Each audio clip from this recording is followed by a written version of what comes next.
اوس لموږ سره په خپرونه کې د شهرک ملي عالی لیسې اجرایه مدیر په خپرونه کې له موږ سره دی.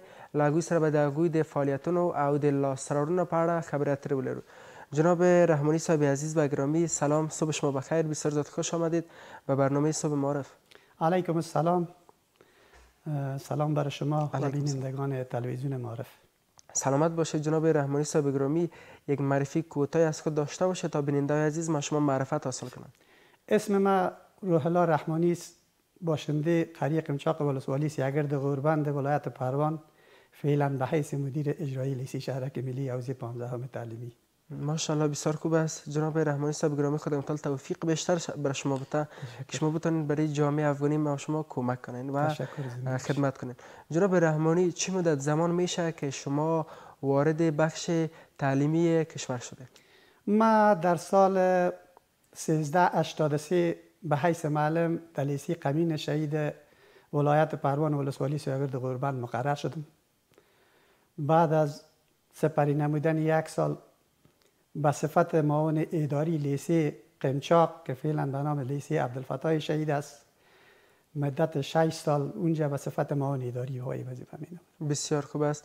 از سال 1383 الی 1403 در مجموع 20 سال میشه که شما آمدین در بخش تعلیمی کشور کار میکنین. بله جناب رحمانی صاحب گرامی، سکتور تعلیمی کشور ما را چگونه ارزیابی میکنه؟ آیا برای رشد نیاز داره نداره و همچنان دولت و همچنان معارف کشورهای توجه داشته یا نه؟ بله سه توجه حکومت وقت، حکومت حالی 100% توجه در پیشرفت معارف. اگر حکومت همکار با معارف نباشه، معارف هیچ کاری کردن نمیشه. دقیقاً. تمویل کننده مکتب معارف حکومت افغانستان می باشه. بله که تمویل میکنه تا بتانه استادان آموزش درست بر شاگردان تقدیم کرده بتانه. بسیار خوب. جناب رحمانی صاحب گرامی، قسمی که شما ذکر کردین در حدود 20 سال میشه که در سکتور تعلیمی کشور شما فعالیت داره. بنابراین در بستهای مختلف شما ایفای وظیفه کردین، مثل معلمی، سرمعلمی، معاونیت.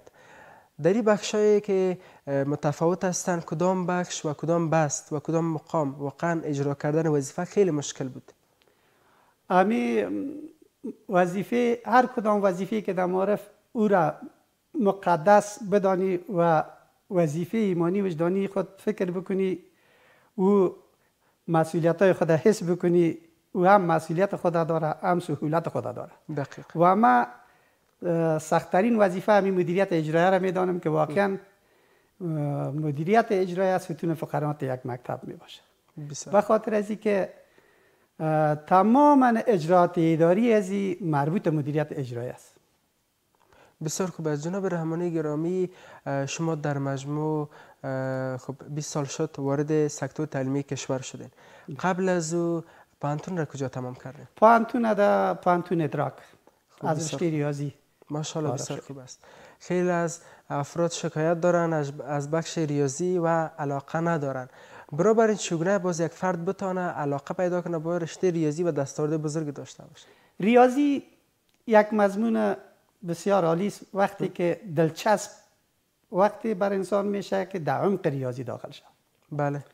ما دکتر جمشید رسا خارزاده میشه. خب ماشاءالله. او یک وقت در مکتب همون قسمی که خودش میگه که من مثلا یک فامیل غریب بودم چطور کلش راست میگه، ولی وقتی که شاگرد زحمت بکشه در عمق ریاضی داخل شه، به اندازه ریاضی دلچسب بجز از قرآن عظیمشان دیگه چیزی نیست.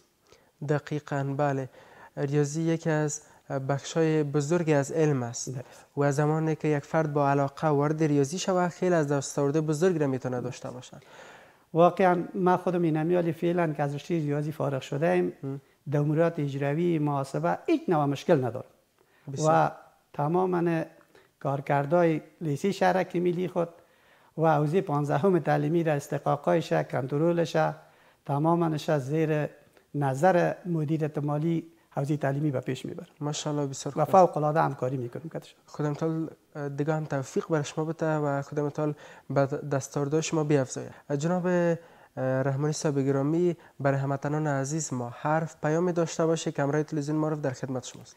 تشکر از اینکه ما را شما دعوت کردید. پیام ما از اینکه چشم دید خودم است و خودم در این تجربه دارم که من از اولادای خود در مکتب